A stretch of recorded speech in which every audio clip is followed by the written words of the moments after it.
All right. Well, it's 7 o'clock here where I am. I'm Central Standard Time, so I think we'll go ahead and get started here. Welcome to David, and welcome to everyone who's kind of trickling in here as an attendee. My name is Brian Gibson, and I'm one of the editors at GIA Publications. And if you were here for the beginning of our conversation, you heard me say that I've been at GIA now for about 5 years. And I'm joined this evening by Dr. David Kish, who's going to be speaking on the topic of practicing. A very important topic. I'm also a pianist, and I was sharing with David how this is going to be a very relevant conversation for me as well. So before we get started, I just wanted to kind of cover a few logistical items. We are going to be recording this webinar, and it'll go up on our Facebook page, the GIA Facebook page, and our YouTube channel, probably on Wednesday of this week, somewhere around there. So if you know of anybody who would benefit from hearing this session and they weren't able to make it tonight, please do let them know that it's available for them to watch later on through those channels that we have. And you, of course, can go back and rewatch any section of this as well if you want. I already mentioned to put your name and where you're from and where you teach and what you teach over in the chat. That'll kind of be our method of communication between all the attendees, since it's just going to be David and I here on the screen. And then we will reserve probably the last 15 minutes or so of this session. We don't expect it to go longer than an hour, but we'll save the last 15 minutes or so for any questions. So there's actually a specific place down at the bottom of your Zoom window. There's a chat area, and then there's a Q&A area. And if you have a specific question that you would like me to moderate and feed to David, either at some point during the conversation or at the end, please go ahead and put that in the Q&A area at the bottom. That's just a really convenient place for me to kind of gather those questions and keep them organized. I also want to mention that we're offering a discount on David's book, Practicing with Purpose. That's going to be a 15% discount if you order through the GIA website. And I will put this promo code over in the chat so everybody can see it. But it's going to be the word practicing and then 15. So it's a 15% discount, and that's good through September 1st. So you have all summer to go and purchase the GIA website and put that promo code in if you're interested in buying a copy of the book. And then I'm going to introduce David just with a short little bio here. David Kish is Director of Bands and Professor of Music at Metropolitan State University of Denver in Colorado, where he conducts the Wind Ensemble, Symphonic Band, and teaches conducting and music education courses. He is a member of the editorial board for the Journal of Band Research and curator of the J.L. Girardi Band Research Center. Most recently, he was elected to membership in the American Bandmasters Association. David earned the Doctor of Musical Arts and Master of Music degrees in instrumental conducting and music education from the University of North Carolina at Greensboro, and he maintains an active schedule as a guest conductor, clinician, and lecturer throughout the United States. His writings on wind literature, conducting pedagogy, and music education have been published in the Instrumentalist magazine, the Journal of Band Research, Music Educators Journal, and in 6 volumes of GIA's Teaching Music to Performance in Band series. He has also authored 4 volumes of guides to band masterworks, and his book, Practicing with Purpose, which is kind of the focus of today's discussion, received the 2018 Best Music Education Book from School Band and Orchestra magazine. And I also want to mention that David has a new book coming out, and it should be out, we think, in just the next week or two, and it's a Brass Methods book. That's the title, Brass Methods. So be on the lookout for that, published through Meredith Music. And with that, I think I will turn things over to David for the next 30 to 45 minutes here, and then I'll chime back in at the end with some questions. Well, thank you, Brian. Thanks so much for that introduction, and I'm thrilled to be with all of you here tonight. For some of you, it's in the middle of the afternoon like me, and for some of you, it's well into the evening. I'm in Denver, Colorado, as Brian mentioned, and it was just scorching hot here today, 99 degrees. So I hope you're in a more comfortable place, ready to talk a little bit about practice. So I'm going to share my screen here, and we're going to get started with my presentation, and hopefully you can all see that now. Brian, how are we looking? I can see it. Yeah, it looks great.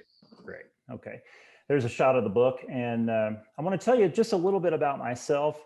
I've been teaching for about 22 years. All of the grade levels. I started in middle school band through high school and now in the collegiate. I have 4 children, 16, 14, age 12, and 10. The reason I share that is because I have literally supervised hundreds of hours of practice. And so they have been my little experiments for many, many, many years about how to effectively learn music. Published 5 books, but none of them have been as popular as Practicing with Purpose. In the first 3 months, it sold more copies than all the other books I've written combined. So we had clearly struck a chord here with a topic that needed to be covered.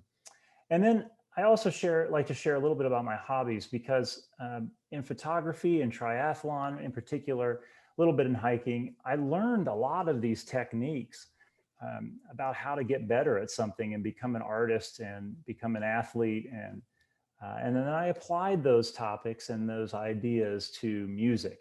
And I think that's what has come out in the book. So a couple things about the session here. It's research-based. I spent about 3 or 4 years diving into the research. And then I took the research and made it into a practical guide. I intended it for my college students, so it's a very quick read. It's something that you can probably pick up in an hour or 2 and get through the whole thing. But it provides lots of practical advice for you as a practicer and you as a teacher and someone who would be teaching the ideas of practice. And then finally, I hope we can be somewhat interactive tonight, and you can put your questions into the Q&A. Brian's going to interrupt me if there are questions that come up, and we're just going to keep flowing that way. So I won't see your questions, but Brian's going to handle all of that. So I'm hoping you'll participate and interact with me as we go along. If something pops in your mind, please write it in the chat or the Q&A, and we'll get it addressed. So let's get rolling here just a little bit. Practicing with Purpose. I divided the book into 3 sections, and so we cannot go through all of the 50 techniques that are in the book. But I took those 50 techniques and I divided them into 3 sections, and we're just going to hit some of the highlights in each section. The first section is the philosophies section. There are 10 philosophies in the book. There are 30 strategies for practice in the second section. And then there are 10 tools for practicing at the end. And so I'm going to hit just a few of the highlights in each of those 3 sections. So let's start with philosophies first. And the first one I like to talk about is motivation, because everybody wants to get motivated to practice. Everybody wants to get motivated to exercise in January. Everybody's waiting for their students to get motivated. And how do we get motivated to do things? The research tells us it's really quite simple. You need a small, achievable goal, something that you can accomplish in the next 2, 3, 4, 5 minutes. And then you need a reward of some kind. You need to get that little pat on the back. You need that, chocolate chip cookie or whatever. And so motivation sort of feeds itself once you set some achievable goals. Now, the problem with music is the goal seems so very far away. We listen to Yo-Yo Ma and we think, wow, how can we ever play like that? And so we have to break, as music teachers, we have to break down these big ideas. We have to break them down into very small, achievable goals for our students so that they are motivated to practice. And when they achieve those small goals, and when they get lots of positive reinforcement or that reward, they will continue to be motivated to practice. And I'll give you some practical examples in just a minute. This is a big one, and this one hurt me a little bit as I was researching, but when I was a middle school teacher, I asked my students to practice 20 minutes a day or 30 minutes a day, and they kept their practice cards, and their parents signed it whether they did it or not, and they turned their practice cards in. And what I've realized is that time is really our enemy. And what we need out of our practice sessions is progress. Progress needs to be the goal, whether that's progress in 2 minutes or whether that's progress in 90 minutes. Time is irrelevant. And I know some of you are saying, well, what about that 10,000 hour rule, that we hear about, and Malcolm Gladwell and all that's true. But in music study, you'll hit that 10,000 hour mark. That's not the point, and that's not the goal. The goal is to get better and to have progress. And so how do we measure progress? We're going to talk a little bit about that. Matter over mind is one of my favorite philosophies to talk about. Generally, students will play a B flat scale or a D major scale, and they'll play it right the first time, and they go, okay, maybe I should do it again. They play it right the second time, maybe they make one mistake, they say, okay, I've got this. And then they move on to something else. Well, your mind has got this. Your mind understands how to play the D major scale. Your body, however, needs tons and tons and tons of repetition. And it's very hard to trick your body and your mind into repeating the same thing over and over again so that you can learn that scale kinesthetically and not make mistakes. And I'm also going to give you some examples about that at the end. Work the plan. This is one of the most interesting things that I found in the research, and that is that high performers, the really high-end performers in golf, in any sport, in music, they have two things in common, only two things. The first thing is they are working with an expert in the field. And for those of you who are music teachers, you are the expert in the field, right, for your students. They may have a private teacher, and that would be their expert, but they're working with an expert in the field. That's number one. And number two, and this is the big one, the expert develops a plan for the student, for the athlete to complete. Now, I don't know about you, but I don't ever remember getting a practice plan from my expert. My trombone teachers through the years never gave me a practice plan. My music teachers in band and orchestra and in choir classes, they never gave me a practice plan. They would just say, go practice. And experts, the high-end performers, are getting practice plans, workout plans, whatever you want to call them, from that expert. And then the performer, their job is to simply execute the plan. And I'm going to give you some practice plan examples at the end as well. But working the plan is one of the major gaps I think we have in music. And then just developing good habits of playing, all the fundamental skills. And I share a little story in the book about, flossing my teeth. I don't know about y'all, but I don't like to floss my teeth. And I decided, okay, I read this thing about habits and how you develop habits. And I was like, okay, let's see if this thing really works. And you need a routine, you need the cue, right? And you need the reward. And so I was like, okay, I came home from the dentist and they were complaining about, I never floss. And I was like, all right, I'm just going to do this. So every day after I brushed my teeth, I flossed. And I did it for 6 months. And I went back to the hygienist and it was like, the 4th of July, fireworks were going off. They were like, this is the cleanest we've ever seen your teeth. Your gums are in amazing shape. I can't believe, what did you do? And I was like, well, I did what you said, which was I flossed my teeth every day. And they're like, wow, this is incredible. And I have not missed a day in 7 years as a result of that. I do take a day off when I get my teeth cleaned, but they've already done the work for me. So habits can also translate into music and practicing, and developing good habits versus poor habits is important. Okay, let's get into the nitty gritty here, the strategies, because this is what most people are really here for. What are the nuts and bolts ways to practice better? So the number one, without a doubt, is slower is faster. And I can't convince anyone. Nobody will believe me. My children won't believe me. My students won't believe me. You're probably shaking your head because you all have experience in this. But slower produces faster results. And what I discovered in the research is not only does it need to be slow, but the first time you learn something or play something like that D major scale or that etude that you're working on, it needs to be so slow that you can't make a mistake. Now, for most of us, that's difficult to do. We can't slow down the etude that much. We get 90% of it and we say that's good enough. Well, it's that last 10% that makes the high performers who they are. And if you go a little bit slower and you play it perfectly the first time without note mistakes, then you've trained your brain and your body that there's only one way to play that etude or one way to play that scale. As soon as you make a mistake, now you've introduced an alternate route to play the D major scale. Now you've given your brain two different pathways, this way and that way. One is correct and one has a mistake.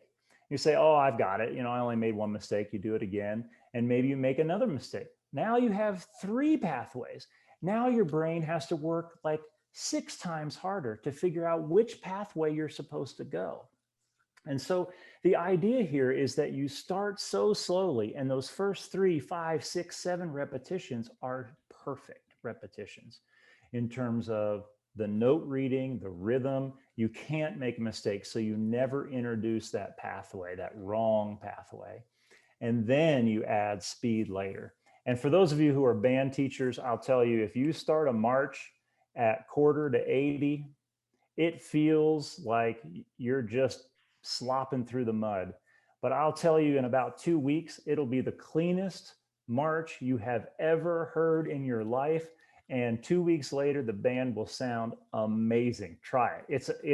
It drives the students crazy, but then they hear the results at the end and they go, wow, we need to do this every time. So slower is faster. And then chunk it. In music, we get too overwhelmed with, we're trying to phrase, we're trying to do dynamics, we're trying to figure out where we're breathing. We don't know whether we're using an alternate F sharp or the regular F sharp fingering. It's too much.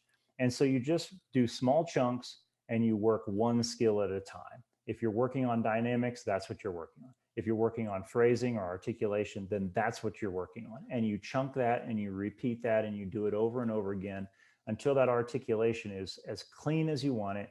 And then you add something else. Supervised practice. I wish that I could have supervised my students practicing and given them advice. And I wish when I was a student that I could have watched my teachers practice. That never happens. I've never gone to any of my teachers and watched them practice for 20 or 30 minutes. Wouldn't we learn a ton by watching good models and putting practice sessions on YouTube instead of, all these other things? I mean, we have great resources on YouTube, but have you ever watched somebody practice? Have you ever watched Yo-Yo Ma practice and talk through the thinking process that he's going through? Why did I just stop? I stopped because I need to go back and do this. These are some of the strategies that I think can be really useful for students.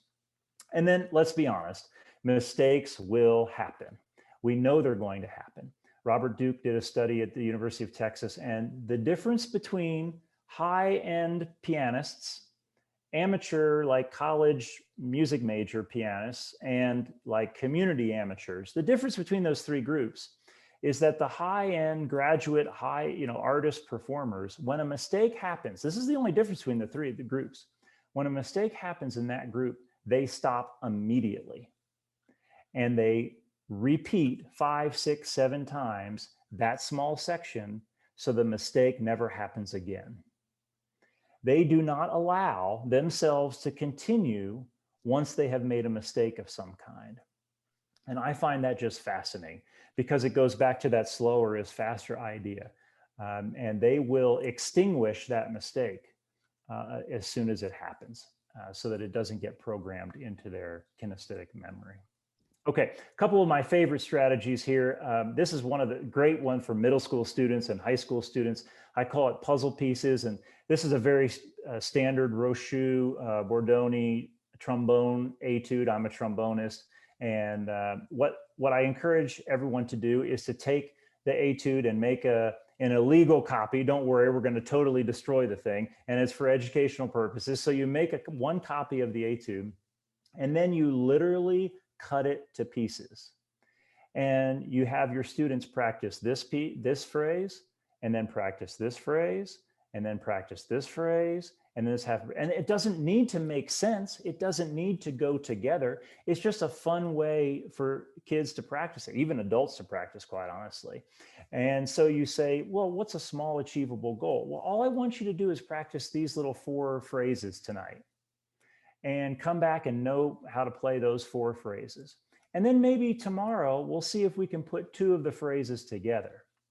And then maybe, on Thursday or Friday, we'll see if we can put 2 more phrases together. And then all of a sudden, what happens, right? They've learned the whole thing, and they don't know the beginning any better than they know the end, which is what always happens, right? You start at the beginning, you play until there's a mistake, you kind of fix the mistake, you go back to the beginning, you play again until there's a mistake. It doesn't happen this in the puzzle pieces strategy. And this is lots of fun because you get to cut up music. And believe it or not, if students are doing it, there's an analytical process here because they have to find the sentences in the music, and or otherwise they're cutting up sentences. And so it's fun to get them to see where they see phrases. Is it a 2-bar phrase? Is it a 4-bar phrase? What do they want to practice? Anyway, that's for another day. But I really like puzzle pieces quite a bit. My other favorite strategy out of the book that I've used many times is called the stair stepper. And this is the slower is faster idea in very, very practical terms. And I'll tell you just a short story about this. My students were having lots and lots of trouble with major scales. They were not getting through juries, and the requirements, for college music majors. Oh, you've got to play major scales, you got to play minor scales by the end of the semester, and it's got to be this tempo, whatever it is. And some students were really struggling with that. So I said, okay, we're going to do this thing over this summer. And I'm going to have you come in before the end of the semester. And you can see I did this in 2010. I haven't updated the dates there. But May 17th, the students were getting ready to leave. Finals were done. And I had 12 students volunteer for what I called the scale doctor. And they came in and I measured their ability to play whatever scale. So most of them were working on majors. Whatever scale in major scale without a mistake. And I measured the tempo. And in this instance, this was an oboe player. She was able to play all of her major scales at 80, quarter note equals 80, without making a mistake. She could play all 12 of them. And I said, okay, then every day you're going to play all 12 major scales at 80. And next week you're going to go to 84. And next week you're going to go to 88 and then 92. And you can see very, very quickly that by the end of the summer, she was at 132 when the semester started. And her goal was 120 by December, and she met that goal in August. And of those 12 students, 11 of them reached their goal on this spreadsheet. One needed one more week. That student went on vacation, took a week off, and kind of paused game, and then came back where they left off. And the point I'm trying to make here is that it's repetition, slow repetition, that eventually produces amazing results. Wouldn't you love to send home? I mean, if you're thinking about 12-year-olds in 6th grade that are going home and beginning band, and you say, okay, we're just trying to learn one scale. It's just the B flat scale, or it's the F scale. And you set a goal for the whole class that this week we're going to be at, 60. And by the end of the term, the fall term, maybe we'll be at 120. And then each week you start introducing new scales and so on. And you do this systematically. Obviously, this was geared towards college music majors, but you can make an adjustment for whatever age level you're teaching. And this is a very objective way to measure progress rather than 20 minutes a day on their practice cards, right? This is objective, and students can do this on their own. So any questions so far, Brian? No questions, but I have a question and maybe a comment about on this idea of slow practice, because our brains are actually, you tell me the science, but my understanding is that our brains are actually forming new neural pathways whenever we approach a new skill or a new piece of repertoire. And so our brain actually needs that extra slow time in order to create that pathway. And then the more times you do it, the more times those neurons travel on the pathway, and then it creates a stronger connection, which is why you're able to then up the tempo, if it's a skill like that over time. Is that right? Yeah, that was perfectly said. And I think that's the problem, is that sometimes we want to go too fast. Our brain wants to go too fast. We say we've got this and we're making mistakes, and those pathways don't get solidified. They don't get strengthened. Mm-hmm. And you're exactly right, 100%, that a little bit slower seems monotonous to us, and yet it's the most powerful way to learn music. Yeah, it's very, very fascinating to think that our brains are actually being altered by this slow practice that we're doing, and you're actually creating new pathways in there of as you do this really slowly. So I think that's really fascinating.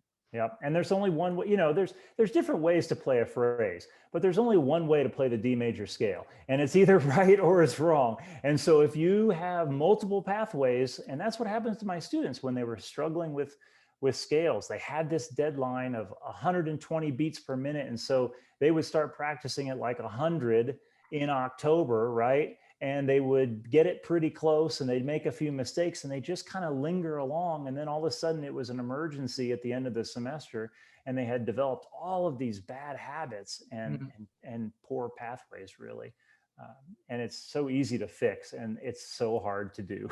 Sure, sure. We do have a couple questions coming in, David, and I Great. think maybe now would be a good time to just kind of jump in on them.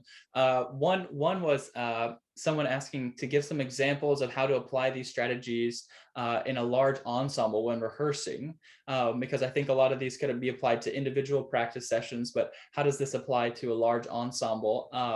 So that might be something you can address now and maybe later on. Well, let me just say that all of these strategies are useful in a large ensemble. And in fact, you don't have to really make major changes at all, like slower is faster and doing the march at 80 and then eventually moving it up 4 clicks and then 8 clicks. What I realized early in my career is that I just wasn't hearing everything in the march. And I had to slow it down, not just for them to learn it, but for me to hear it all. And when I actually heard that really cool bass line, then I could shape it at 84 beats per minute. And then all of a sudden, when we moved it up faster, it was like, wow, the music just came alive. Puzzle pieces is the same sort of thing. So in a large ensemble, you send home different pieces of the larger work for groups to work on. Tempo, all those things. That mistakes happen. When a mistake happens, how often do we just run right over it?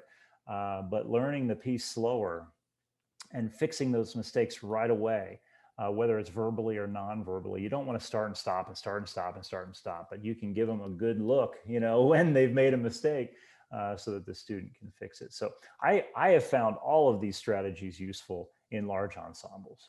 Excellent. Yeah, thanks, David. And another question, I think probably related to slow practice, is someone is asking, do you play a metronome over a loudspeaker? I guess for these tempos as you're upping them. One of the magical traps of a presenter is, do I use a metronome with the ensemble? Because nothing is more controversial, particularly in the band world, than playing a metronome. And the short answer is yes. The long answer is I'm very careful about how I use it. So we use a metronome in breathing exercises and things like that. And then if we have a tricky section, we will often buzz it, we'll finger it, and then eventually we'll play it. And those first two techniques are done with a metronome, and then the metronome goes away. Occasionally, I will use a metronome for myself. Ensembles will push conductors around more than we admit in terms of tempo.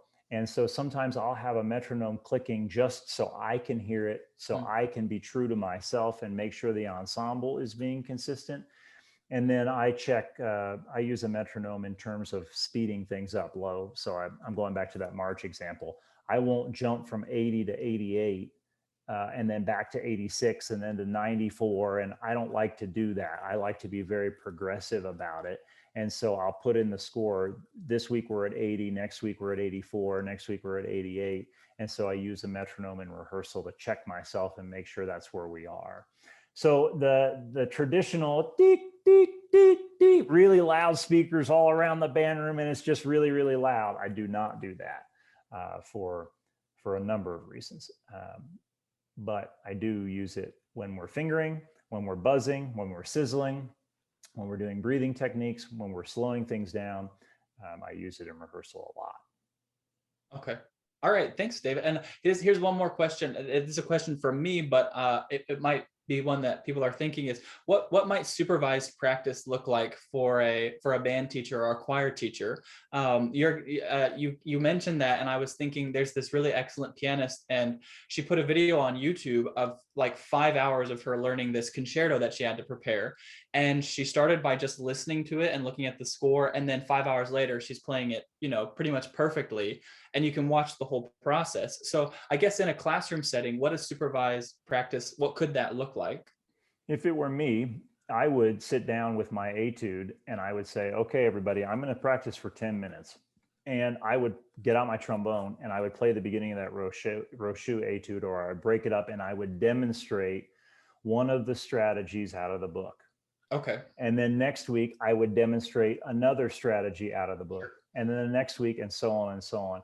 And it would take about 5 minutes of class time, but I would show my students how I'm practicing and using that technique to fix a problem or to work on a new etude or whatever. And then that's a model for the students. And I'll tell you a little bit at the end here about a high school in Fort Collins that did that very thing. And I worked with them and band, orchestra, and choir students. And I'll tell you about that at the end, how they then incorporated the techniques and then shifted the responsibility to the students. Perfect. That sounds really great. All right, no more questions at the moment. Great. Cool. Well, that's a good little detour there. So the last section in the book was the tools section. And I'm just going to highlight just a few of these, tell little stories, but fundamentals is really important. It doesn't matter whether you're a singer, whether you're a pianist, whether you're a trombone player, whatever. Everybody has fundamental skills that they need to work on. And you as the expert need to tell your students what those fundamentals are and put it into the practice plan. And I'll show you those examples very, very soon. Prioritization, this is big. And if you get, I hope when you leave here, there's a couple things you take. One is time is the enemy, and stop worrying about practice cards and start working on progress. And number two, I think this one could be something that you take with you, and start using it right away. And the idea of prioritization came to me when I was reading about Charles Schwab, not the financier Charles Schwab, but the steel worker in the early 1900s. And he was having a little trouble with his company and productivity. And he asked a consultant to come in, and his name was Ivy Lee. And Ivy said, look, I can increase productivity. And in 3 months, this place will be, more productive than you've ever experienced in the history of the company. And Charles Schwab, who was the CEO, said, well, sure, that sounds great. What's it going to cost me? He said, it's not going to cost you anything.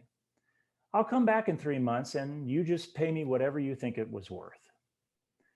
He said, okay, what's the secret? He said, all of your top managers at the end of the day, before they go home, they need to write down the 3 to 5 things that they need to work on for tomorrow. And then when they come in tomorrow, they need to start on number 1 and not move to number 2 until it's done, or they've taken it as far as it can go, whatever that is, right? Some projects need multiple days, some months, but take number 1 and take it as far as you can, then move to number 2. That's simple. He said, gosh, okay, we'll try it. It seems too easy. He came back in 3 months and he said, this is the most valuable piece of advice I have ever gotten in my business career. He wrote him a check for $25,000, which is $400,000 in today's money. And his company was on fire. And so how do we use that in music? Well, it's very simple.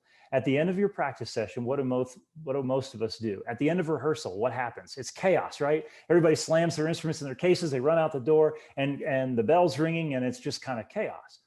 Take a moment at the end of every practice session, at the end of every rehearsal, and while it's fresh in your mind, prioritize the 3 things that you're going to work on tomorrow. And when you go back to motivation and you go back to goals, small achievable goals, nothing is more motivating than when you walk into the practice room and you already know what you're going to do today.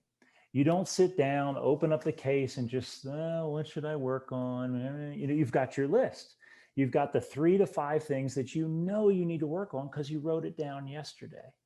And you work on number 1, you take it as far as you can. If you don't get to number 2, you put it at the end of the list and you keep going. You say, okay, well, how does this work in music education? Well, rather than turning in a time card a practice card, maybe the students are turning in some sort of journal or prioritization list. Like on Tuesday, I was working on these 3 things.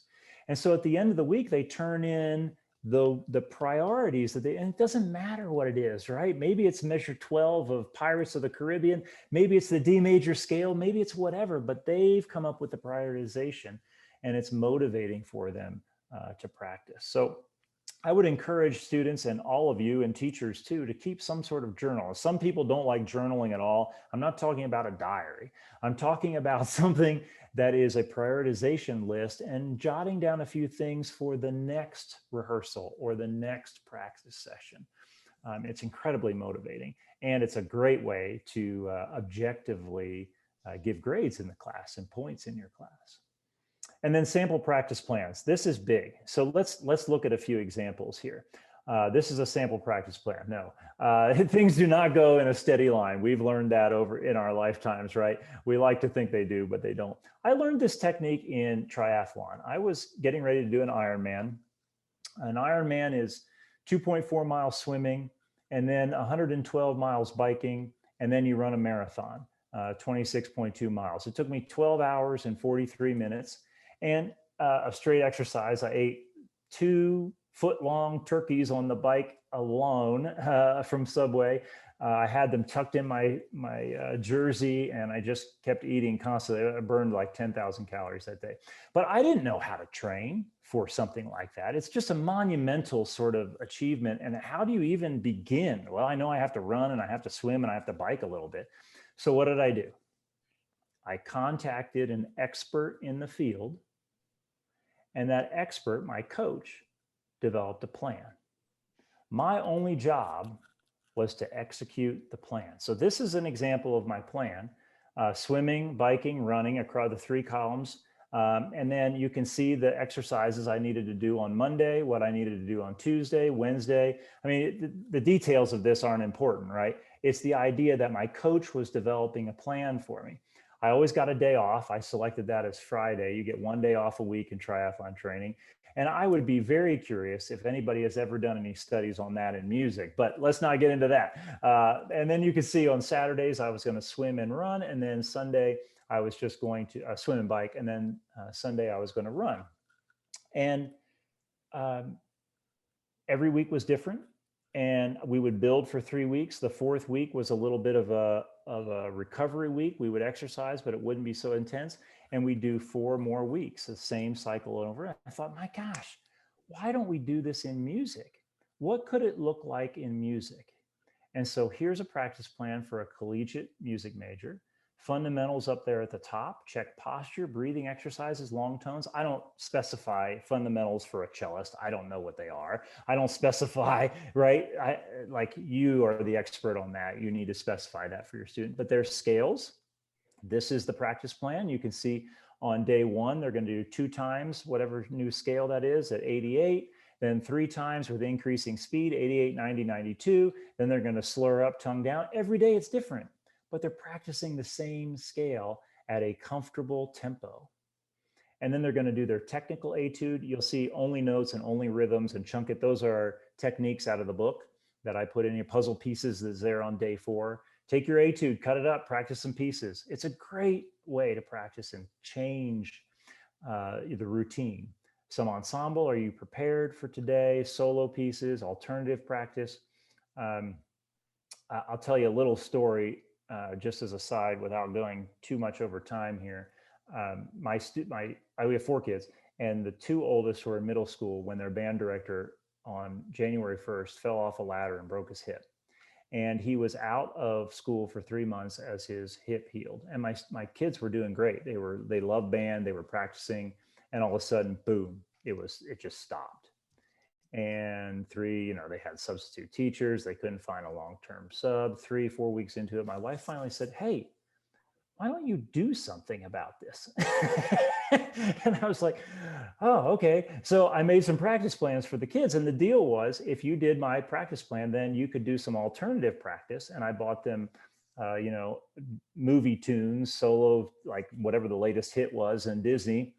And we bought those books, and they could play along with an accompaniment track. If they finished their practice, then they could do the alternative practice, the fun practicing, right, for a 13-year-old. And it motivated them to continue on the practice plan. They came back to me, Dad, can I have another practice plan? Dad, can I have another practice plan? And it was really neat to watch that. And then reflection, open your journal and work on prioritization. Okay, so some advice here for teachers. Time is the enemy. Start rethinking those practice cards, and they still work. I understand why you use them, but maybe there's an alternative way. Maybe there's something different that you could try. Dedicate some class time to the practice techniques, like I mentioned just a little bit earlier. Get the book, go through some of the strategies, demonstrate them for the students, and then ask them to go home and do that strategy. I think you can provide practice plans for your students at first, and then eventually shift the responsibility to them. Once they have 5, 6, or 7 different strategies for practicing, rather than just starting at the beginning and playing to the end, once they get some strategies on their own and they start to use them, then they can develop their own practice plans and their own prioritization. Use journals and progress as a portion of your grades. And then try a practice project. And this is what I alluded to earlier. At Rocky Mountain High School, they had 300 students in their band, orchestra, choir. They invited me up in September. I did a whole presentation kind of like this. We talked about strategies. We did practice plans. And then their teachers gave them practice plans. This is one of the examples that teacher created. The yellows are for the days off in those things. They developed their own. And then eventually the students started developing theirs by the end of the school year. And that was another way to objectively measure progress, and rather than just time. It's like, well, let me see your practice plan for this week. And students had to turn in practice plans. Whether they executed them or not may be another thing, but at least they were thinking about it, and then they were approaching music in a totally different way. So, David, I'll jump in with a quick question. Yeah. So if students are coming up with their practice plan, or maybe they're guided by the teacher for a practice plan, how often should a teacher be assessing whether or not they're kind of, sticking with the practice plan or making progress, if they're with this kind of method for practicing? Well, I'll tell you what they did at Rocky Mountain High School, which is they turned in their practice plans every week. And then the teacher was randomly grading a portion of the class.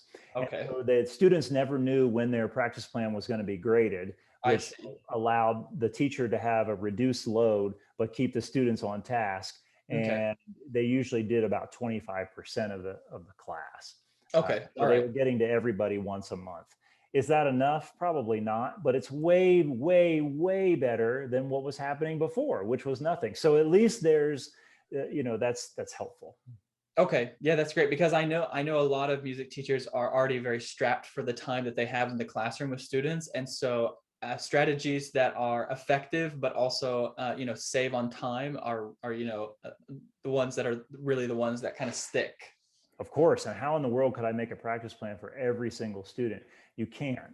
You don't have time to do that. But I will say that time invested in teaching them and showing them the examples, and then allowing them to start to shift that responsibility to them so that they start to develop their own plans, even if it's a 12-year-old and it's a basic 2 different segment plan. Like, this plan is way too complex for a beginning instrumentalist. It's just too much. It's way too much.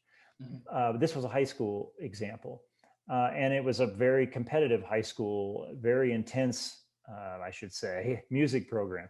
You can alter this in a number of different ways to make it less intensive, and maybe just have 2 different things, which would still be better maybe than what's happening now. Sure. Great. Thank you. Yeah, great question. So I think the hardest thing for me is to realize that success is really this journey, this process. Practicing is a journey, and you're never going to reach the destination. And so enjoying the process, the doing, it's more important really than the outcome. And you start to see lots of progress. For me, rehearsals are way more fun than the performance. I know that 40% of you love performing and 40% of you love rehearsing. And there's another 20% that like a little bit of each. That's what the research says. I'm in that 40% that loves to rehearse. Maybe that's why I'm doing what I'm doing. And encouraging people to love that process is what this book really is all about. So, all right, hopefully I timed it pretty well. Here's the Guides to Band Masterwork books, and then of course, Practicing with Purpose. So I'd love to open it up to questions now. Yeah, that's perfect timing, David. Yeah, if any of the attendees, if anyone has any questions, go ahead and put those in the chat now. There's one or two that I'm gonna just kind of feed to David here that we had from earlier that I think kind of are more broad questions. But yeah, if anyone has any specific or broad questions, please put those in the chat now. One really good question from Jill was, are all these examples in the book? Because of course, this is the PowerPoint that we can all see on the screen right now, but it's really good to have something to go back to reference. So can you speak to what contents are in the book? All of the stuff you saw there, except the practice plan at the end from that high school. The sample practice plans are in there for college, high school, and middle school. All of the techniques that I showed you tonight are in there as well. And is this, you'll have to tell me, I know a number of the examples you gave were band, and that's kind of your specific area. This could be applied though to orchestra, choir, even general music perhaps. Or, I saw that we have some private piano instructors who are giving piano lessons in here. I mean, these are ideas that can be applied to really any discipline within the musical field, right? Yeah, without a doubt. And the choir students were perhaps the most revealing students out of that Rocky Mountain High School example, that practice project. They really had not ever approached practice in a logical, systematic way. And the teacher was the first one to admit, he said, look, I've never done anything like this before.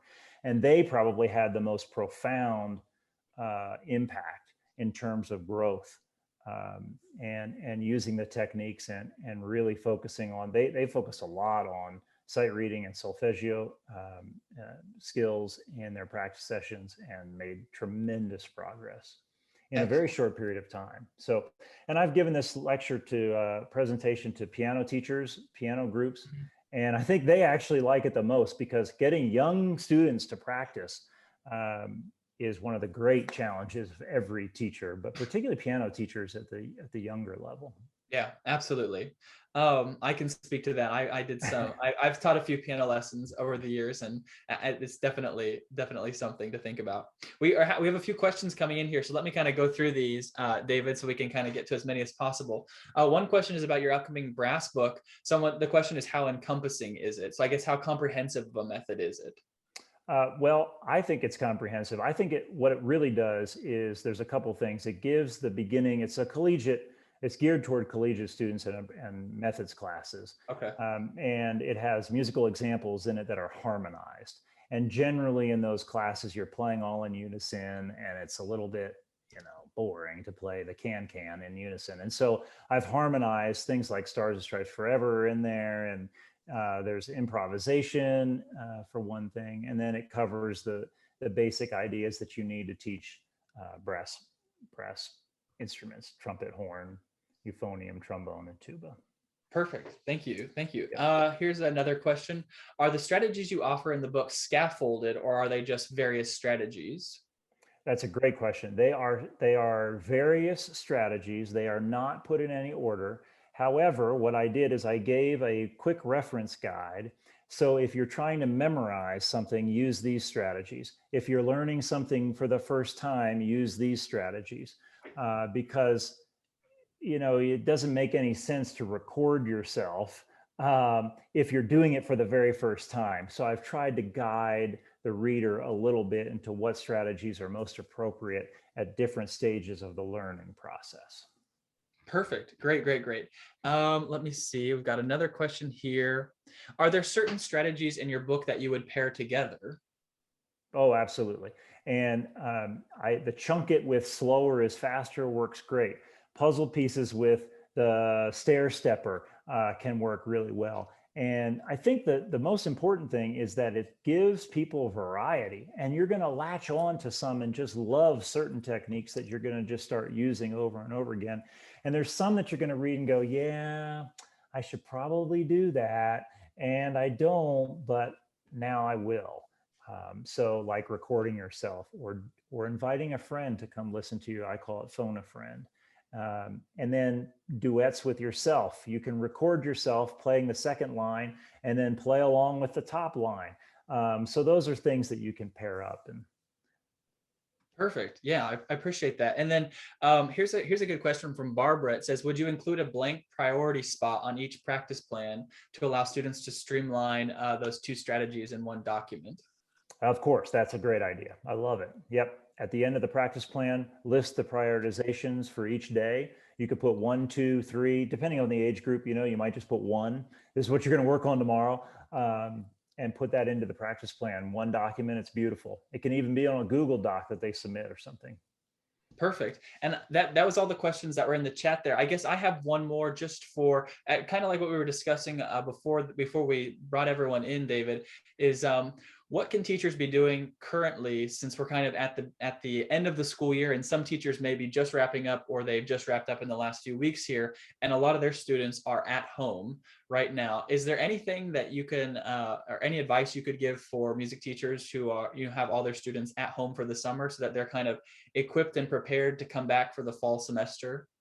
Well, I think there's kind of a short answer for two different scenarios. If you still have students and you haven't dismissed for the school year, you have an opportunity to sit down with them and say, what would you like to accomplish this summer? Where would you like to be in August when you come back, or September when you come back? And develop some plans for them to execute over the summer. Even if it's a small plan, it doesn't have to be very elaborate. And then if your students have already been dismissed, of course, this is a little bit harder, but you could even communicate with each of them, but I would send a general outline, a summer outline of things that you could be working on, and give them tempo markings, and maybe even share a few goals that I would, communicate to the students. Say, by August, this is where we should be. Don't just drop your instrument. You should be working on these 3 or 4 things. And oh, by the way, on September 10th will be your first playing quiz on some of this stuff. You could, whatever. You could put some challenges out there for some of the students. My children are in high school, 2 of them, and the All-State audition came home already for the summer. And they won't audition for All-State until I think the end of October. Mm-hmm. But my daughter's already practicing it. Sure. So, it's the first playing exam in September. And so why not have it all summer long? That's great. No, that's all really helpful. And we've just got a comment here from Anna saying, thank you. This was all very, very helpful information. I think we've gone through all the questions. I just want to address everybody who's attending. I did put the link to the book in the chat there. It's toward the bottom right now, so you can get directly to the book on our website. It's Practicing with Purpose if you just want to search for it. And then once again, that promo code, which is also in the chat. I think I mistakenly only sent it to David and myself, but I did send it to everybody here toward the end, and it's Practicing 15, uppercase, all uppercase, Practicing 15, and that's good through September 1st.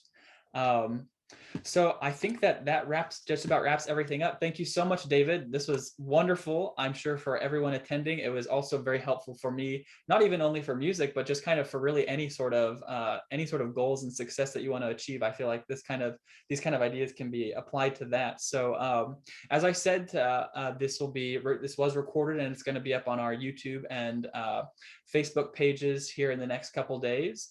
And I think that's everything. So thanks again, David, and everyone have a very good evening. Thank you all.